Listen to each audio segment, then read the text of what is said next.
kembali lagi bersama dengan saya Patricia Mayore di Pauri Media. Dan pada hari ini saya sedang bersama salah satu dokter gigi ternama di Surabaya bahkan di Indonesia.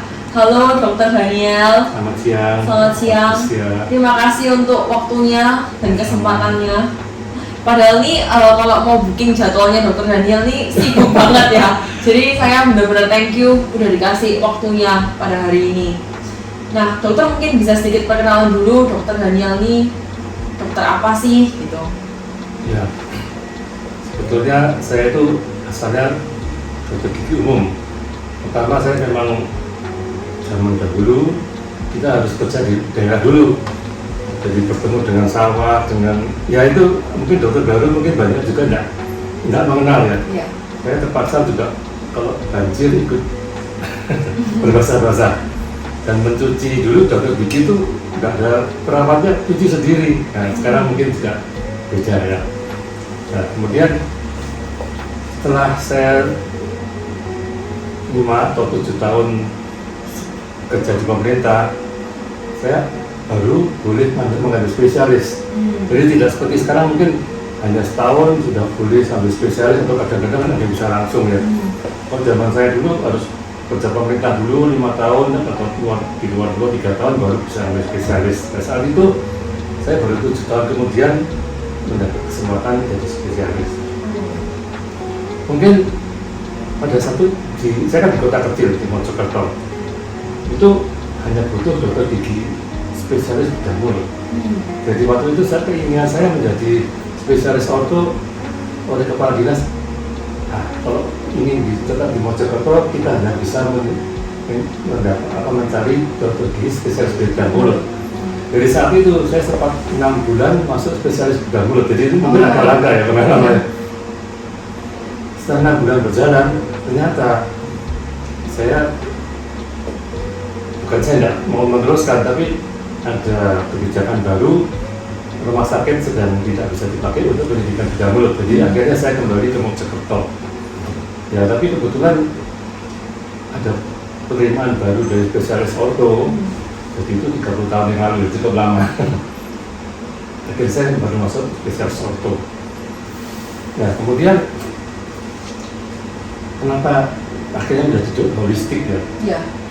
Pada tahun 96, ya seperti biasa dokter gigi itu kan walaupun spesialis orto juga tetap bersihkan karang gigi lalu ya menambal ya. Suatu kali saya punya pasien yang kebetulan dokter. Setelah saya lakukan pembersihan karang gigi, ya waktu itu biasanya karang gigi ada keluar darah ya. Iya.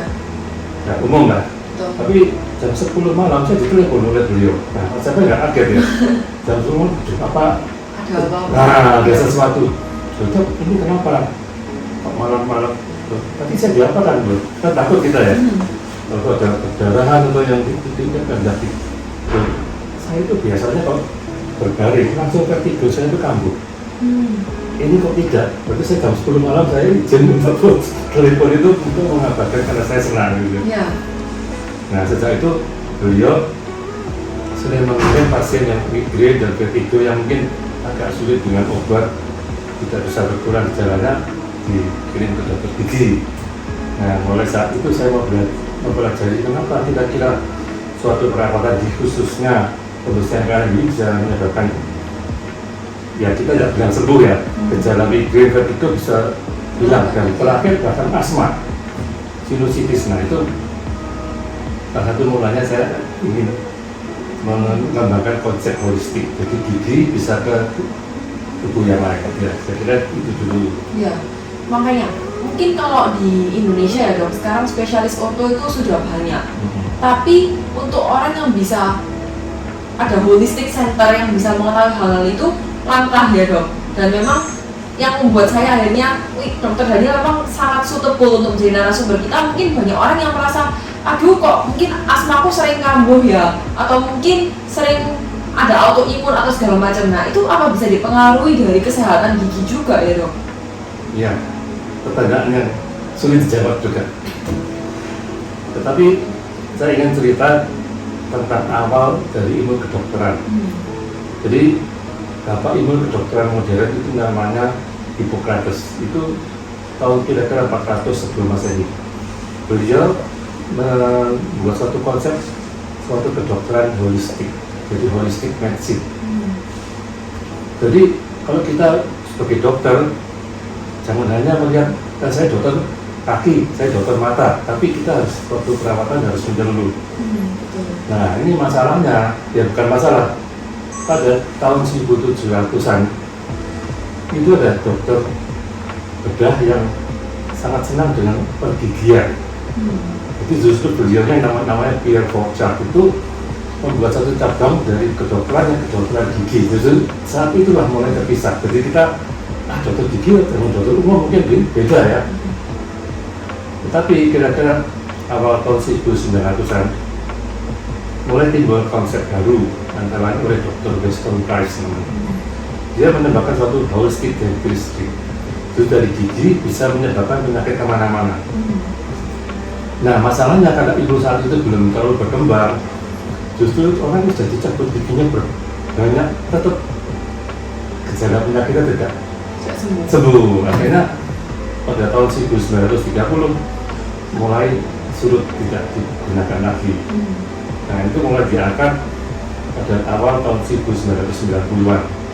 Itu pun masih meraba-raba. Nah bahkan sampai sekarang kalau misalnya yang senang browsing ya, kita browsing hubungan asma dengan gusi, itu masih di luar negeri masih banyak belum.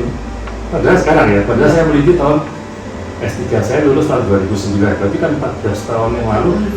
Di luar negeri masih, apakah ada hubungan migrain dengan radang gusi, apakah ada migrain dengan gusi ya. Jadi asma dengan gusi, jadi kadang-kadang suatu penelitian di satu tempat belum tentu bisa diakui di tempat lain.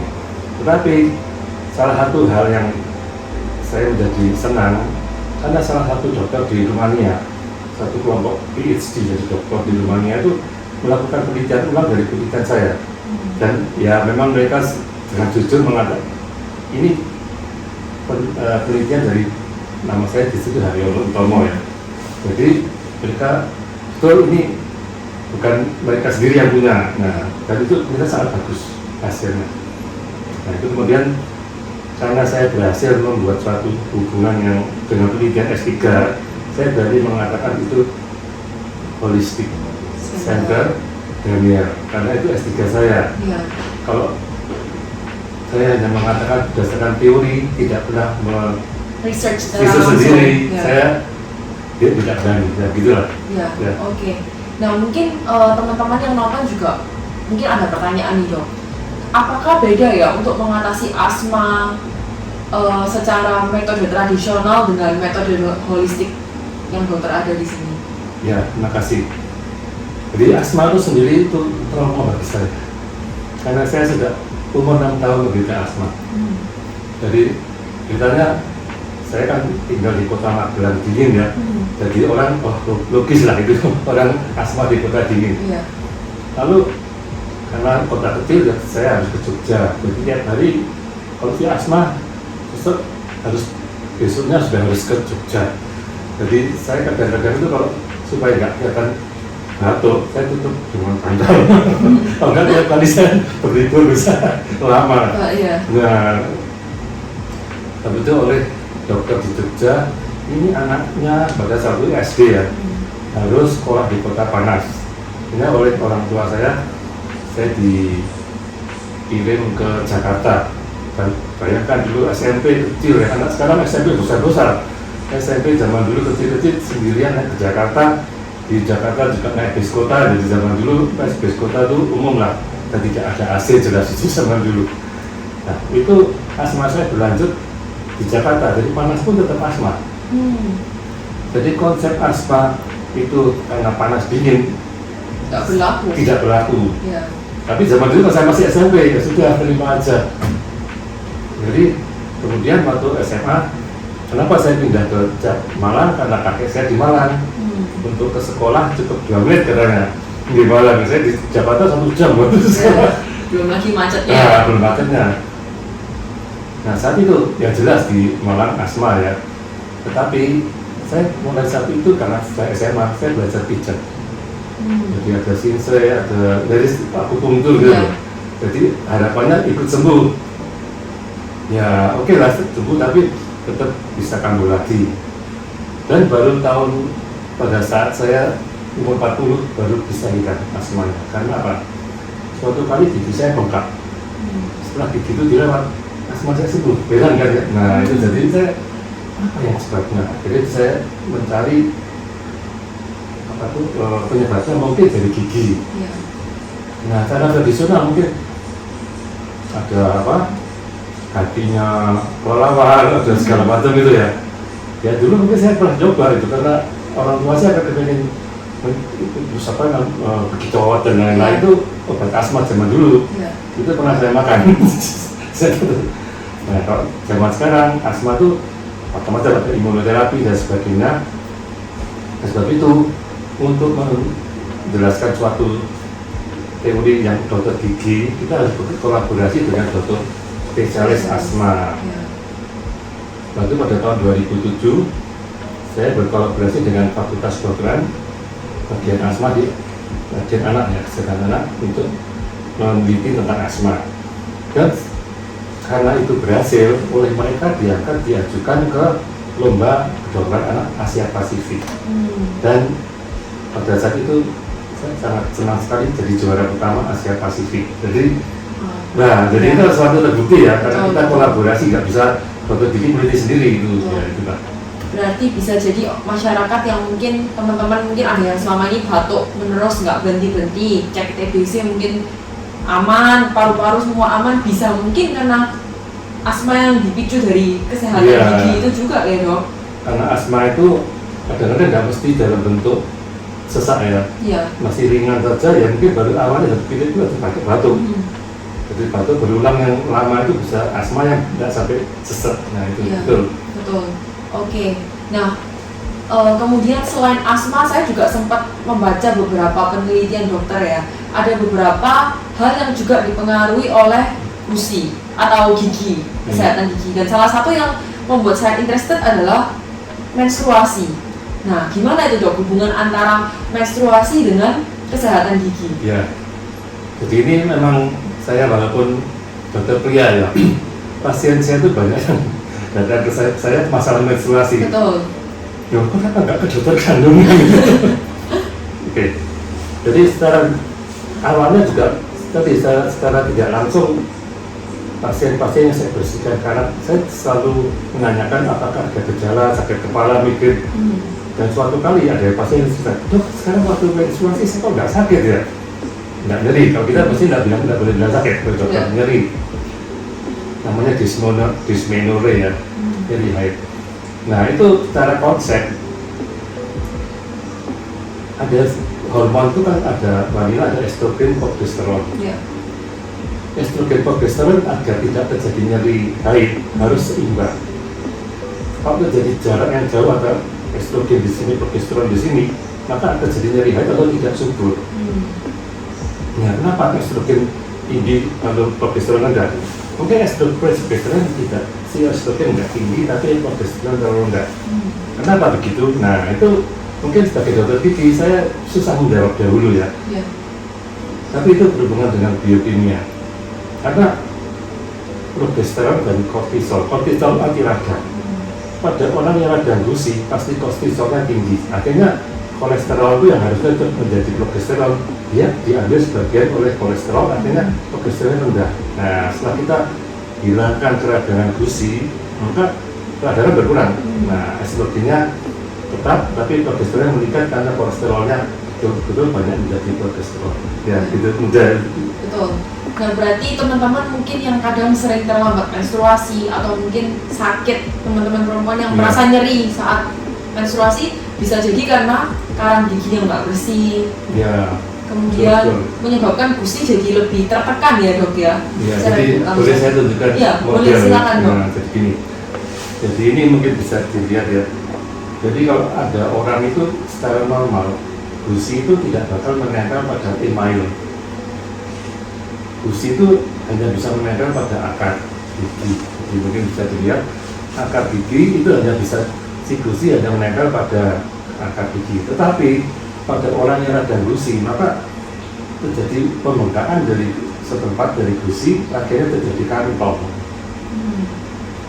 Dengan ada kantong ini, maka kuman-kuman makin banyak di situ. Akhirnya mungkin bukan kumannya yang masuk ke pembuluh darah, tapi racunnya. Jadi racun itu yang bisa kemana-mana, bisa ke otak, bisa kemana-mana. Dan ini agak melenceng sedikit ya. Orang yang sering ada gusi itu lebih mudah terkena Parkinson. Itu aneh juga. Jadi, saya sehat aja kok, gigi saya tidak goyang. Tapi kan mungkin orang-orang nggak tahu ternyata bakteri dari gusi itu itu bisa sampai ke otak. Jadi kan orang Parkinson apa mesti karena gusi ya, itu lain lagi. Tapi kan salah satu pemicu jangan sampai terjadi keparahan Parkinson, ya sering-sering kedokter gigi ya. Ya, gitu lah. Berarti harus rajin bersihkan karang gigi, ya, dan cek flossing ya. dan flossing. Jadi setelah makan dipakai floss ya dok ya. Jangan sampai ada kotoran yang menyelimpet istilahnya. Dan pijet ya dok. Nah, itu penemuannya. Itu penemuan dokter Daniel yang saya juga dikenalkan dengan pijet tersebut. Mungkin dokter bisa share juga nggak ke teman-teman kurang lebih kalau mau coba pijet di rumah itu harus gimana? Ya, boleh. Ini ada gambarnya, nanti sekalian saya jelaskan ya. Jadi saya sendiri juga pernah ada masalah gigi, gitu, masalah dengan ya kadang kesehatan yang nggak harus berhubungan dengan gigi, tapi dengan pijet itu bisa ngefek ya dok ya. Iya. Jadi dengan kita memijat ini titik ini nanti saya jelaskan. Ini adalah lekuan di antara tulang rahang bawah, ini adalah lekuan. Nanti mungkin bisa dicoba. Ini kita bisa meningkatkan kadar oksigen dari tubuh. Karena apa? Titik di sini ini dengan saraf hidung itu menyambung. Kalau kita dengan memijat di sini, maka saraf hidung itu jadi keragamannya berkurang, kita hidungnya plong. Biasanya tidak buntu, memang tidak buntu. Tapi dengan dilebarkan rongga hidungnya, itu oksigen masuk makin banyak. Dan yang lebih bagus lagi, kenapa orang yang sering bernapas lewat mulut itu menjadi hipertensi? Karena dalam hidung itu ada rongga-rongga namanya sinus ya. Sinus itu banyak mengandung gas yang disebut nitrik oksid. Gas nitrik oksid itu gunanya untuk melebarkan pembuluh darah dan supaya lebih elastis. Jadi yang bernapas lewat mulut biasanya darah tinggi ya. Kenapa? Ya itu terserah dokter yang merawat ya. Tapi dengan terapi saya banyak membantu orang yang darah tinggi turun. Berarti hipertensi pun bisa dibantu dengan pijet ya dok? Ya, kita konsepnya dengan menambah oksigen dan nitrik oksid tadi.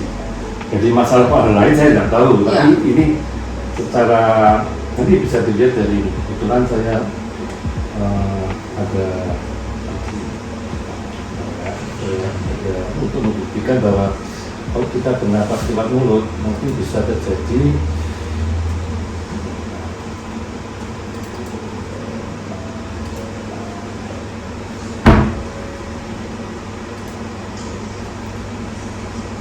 jadi bila saat ini kan banyak orang mempunyai yang disebut ini apa? Saya pakai satunya aja, cepat.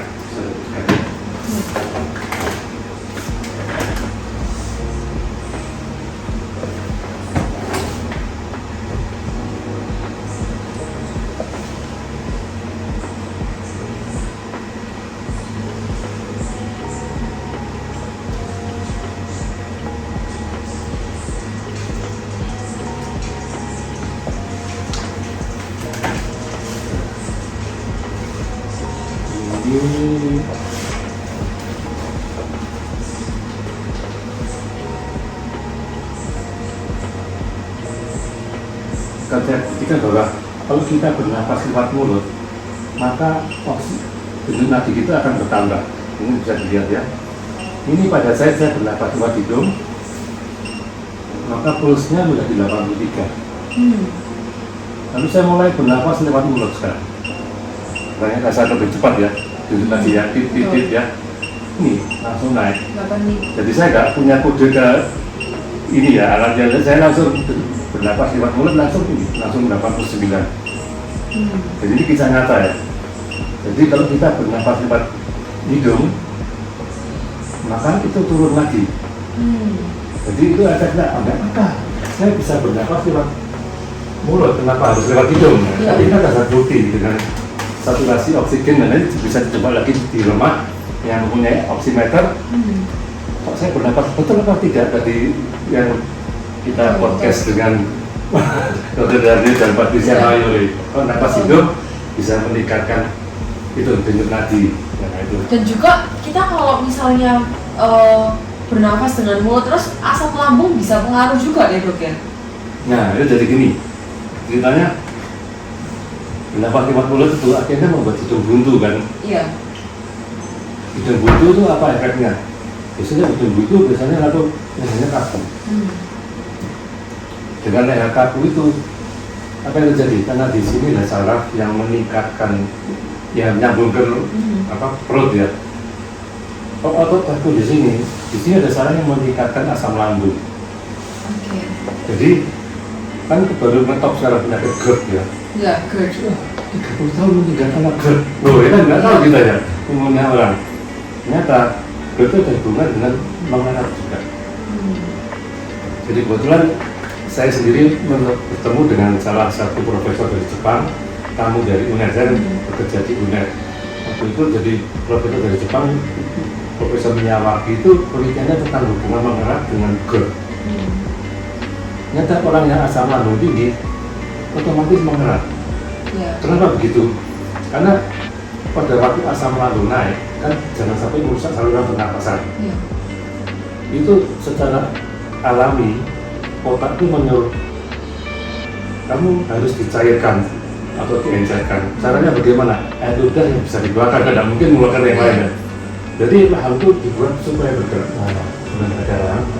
Jadi sini yang harusnya waktu misalnya mulut membuka aja waktu tidur ya, pas harus bergeser terus. Akibatnya apa? Ya ada yang masalah dengan itu apa? Kaku leher dan sebagainya. Terus nanti ada lagi yang giginya jadi maju. Dia maju. Iya. Betul. Nah itu solusinya gimana dok? Karena kan banyak orang yang kalau tidur secara tidak sadar mulutnya terbuka dan mengerat. Ya. Nah itu berarti solusinya harus pijet itu tadi ya dok? Iya pijet, dan ada yang disebut night guard. Night guard, oke. Ya, betul. Nah mungkin teman-teman nih penasaran dok, gimana sih pijetnya tadi dok? Oh pijetnya, oke. Jadi mungkin saya tunjukkan ya. Ya sekilas saja dok. Jadi ini di sini ada lekukan, di sini ada lekukan, ini bisa dipijat. Oh jangan, belum ketemu lekukan jangan dipijat dulu. Kalau di tulang jangan diturunkan dulu. Ini ya. Baru nanti, dari sini aja. Oke ya.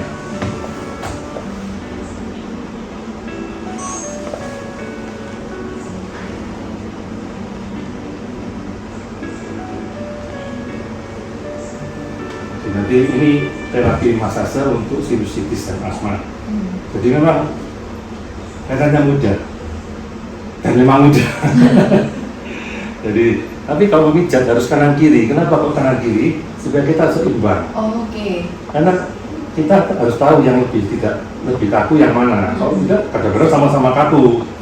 Jadi yang lebih kaku itu pasti yang bermasalah. Kira-kira 3 menit pijatnya. Kemudian di sini, terus yang kedua di sini pipi aja ya, otot pipi 3 menit. Terus yang ketiga harusnya kalau bisa di dalam gusi. Masuk ya? Ya, tapi kalau nggak bisa ya sudah di luar saja. Karena kalau harus masuk gusi kan harus mungkin cuci tangan dulu. Oh ini kan every time boleh. Oh agak ngantuk gini-gini juga boleh. Nanti jadi itu tidak harus cuci tangan dulu ya. Sehari berapa kali dok kurang lebih? Ya 3-4 kali oke lah. 3-4 kali ya. Tapi saran saya untuk yang penderita hipertensi sebaiknya harus di tensi dulu. Karena kadang-kadang bisa drop sekali. Apalagi yang mengkonsumsi obat hipertensi double nanti kan terlalu rendah.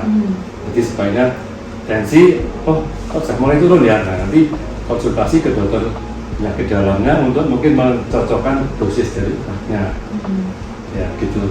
Dan mungkin akan lebih baik jika teman-teman mungkin yang ada keluhan bisa datang ke kontrol untuk bisa tahu ya dok Ya, posisi yang benar. posisinya yang benar gimana. Kemudian kan kadang pijat ini mungkin cara pertama, tapi ada juga cara-cara Ya, lain yang tambah. bisa membantu ya dok ya. Ya, betul. Oke. Nah, secara pengobatan tadi bisa asma, kemudian menstruasi, masalah asam lambung, hipertensi, bruxism juga bisa ya dok ya. Nah, apa mungkin ada efek samping dari pengobatan holistik ini ke tubuh? Nggak ada ya dok ya? Ya, efeknya saya sama selama ini positif terus. Positif terus ya. Oke. Nah, dokter sendiri kan sudah banyak melakukan penelitian ya dok ya. Akhirnya terbentuklah Daniel Holistic Center ini. Gimana caranya dokter bisa tetap up to date dengan perkembangan dan penelitian yang terbaru saat-saat ini? Ya, jadi memang dari dahulu, dari kecil itu saya senang menulis ya. Jadi dengan menulis ini kita selalu update dengan ilmu yang baru. Karena memang pada suatu saya kita membuat suatu jurnal ya, ada minimalnya jurnal itu harus mereka 5 tahun terakhir atau 10 tahun terakhir baru ya dianggap bagus itu loh. Kalau kita pakai 20 tahun lalu ya mungkin nggak bisa masuk. Jadi secara rutin saya harus update ilmu baru. Oke. Dan karena juga saya membimbing beberapa S1, S2, maupun SP, jadi saya juga Iya. tetap Terus up to date. Iya. Dan saya juga pernah ingat salah satu cerita yang dokter pernah share ke saya. Ada pasien yang sariawan terus nggak Oh. sembuh-sembuh, sariawan diobatin muncul. Iya. Nah, mungkin dokter bisa share sedikit nggak ke teman-teman juga yang kenapa kok sariawan tuh sampai dibawa ke Singapura dibilang harus ini itu ternyata hal simpel ya. singkat ya. Iya. Jadi kalau zaman dulu itu ya saya dulu juga orang dulu ya. Iya. Itu saya itu terus stres kalau ya. Wah, ini udah imun, udah stres. Tetapi ternyata dari penelitian saat ini ada bakteri-bakteri dari mulut yang bisa masuk ke jaringan. Jadi maksudnya jaringan tuh masuk ke gusi atau ke bibir, bahkan ke bawah lidah. Jadi di bawah lidah kan nggak bisa kena gigit, kenapa bisa sariawan? Kan itu kan aneh kan? Iya. Ternyata dengan pembersihan karang gigi itu bisa berkurang. Nah itu mungkin kalau di luar negeri, ya itu saya kembali saat ini banyak ilmu kedokteran umum yang tidak mengajarkan penyakit gigi. Jadi ya tidak semua, tapi banyak fakultas kedokteran umum juga mungkin karena credit point-nya ini prioritasnya yang ini ya ini dikurangi. Jadi itulah. Jadi harapan saya ilmu kedokteran gigi, penyakit gigi tetap diajarkan di fakultas kedokteran umum. Disaraninya pembersihan karang gigi itu dalam 1 tahun berapa kali dong? Nah ini kita kembali ya ke zaman dulu 6 bulan sekali ke dokter gigi.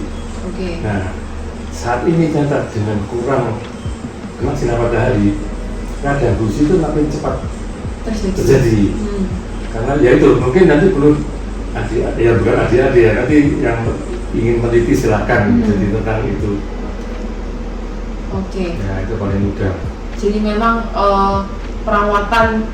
perawatan perlu, tapi dari kita juga untuk tindakan preventifnya sendiri gimana dok? Mungkin tips and trick yang mudah dilakukan di rumah untuk mencegah radang gusi dan lain sebagainya. Iya. Jadi selain cara mencegah radang gigi itu kelihatannya mudah ya, tapi kalau kita tidak benar akhirnya tidak bisa memenuhi seluruh mulut ya. Kemudian kita harus pandai-pandai juga melihat jenisnya pasta gigi. Jadi bukan hanya karena ini promosinya ngejos, ya saya beli ini aja. Ini nggak promosi, ya saya ini buat apa? Berarti tidak, ya itu. Jadi dalam mulut itu ada bakteri ya. Ada bakteri yang senang asam, ada bakteri yang senang basah. Nanti mungkin bisa tanya ke dokter gigi. Untuk saya cocok yang mana? Nah, kalau dari pengalaman saya, kalau misalnya kita memakai pasta gigi yang cocok untuk bakteri lubang gigi, akhirnya karena bakteri lubang gigi itu senang dengan asam, maka dibuat agak basah si pasta giginya. Akibatnya, bakteri penyebab lubang gigi kan berkurang, tapi bakteri gusi justru bertambah karena dia senang basah. Jadi itu yang tahu dokter giginya. Iya. Ya, itu. Memang harus kontrol untuk disesuaikan dengan kondisi setiap orang masing-masing ya dok. Oke, mungkin nih satu pertanyaan terakhir dok. Mungkin bisa kasih teman-teman message orang-orang yang masih tidak terlalu memprioritaskan kesehatan gigi. Mungkin apa pesan dokter untuk teman-teman? Iya, jadi memang saya itu sekarang udah spesialis orto ya. Tapi justru dengan spesialis orto itu saya bisa 2 minggu sekali ketemu dengan orang yang sama. Ya itu kan kalau dokter gigi mungkin dengan pasien yang buat gigi atau cabut gigi mungkin baru berapa bulan ketemu. Nah, dari pengamatan saya, mungkin karena zaman saya zaman wifi ya, zaman wifi, zaman ya smartphone itu menyebabkan apa? Kalau kita smartphone, kita selalu tunduk. Iya.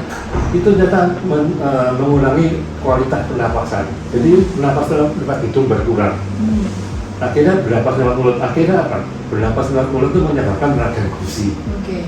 Jadi selalu memperhatikan, mungkin terutama anak-anak ya, anak-anak kan bisa berjam-jam untuk jadi selalu kita ajak untuk jangan lama-lama, nanti kita jalan-jalan gitu loh. Jadi supaya mereka tetap tidak terpacu pada gadget itu ya, itu paling sederhana.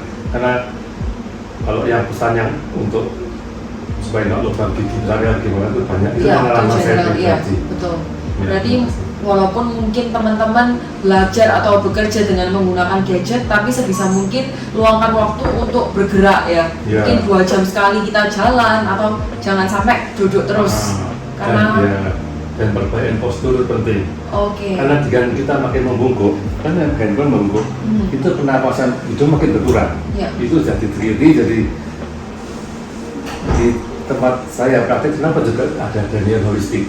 Saya selalu melatih pasien-pasien itu untuk berdiri dengan benar. Jadi jangan cuma giginya.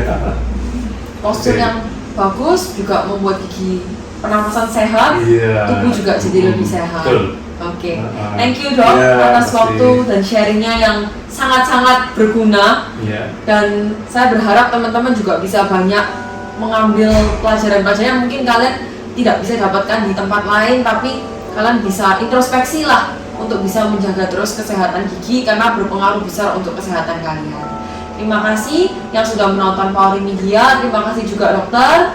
Dan buat video-video lainnya jangan lupa untuk like, comment, dan juga subscribe.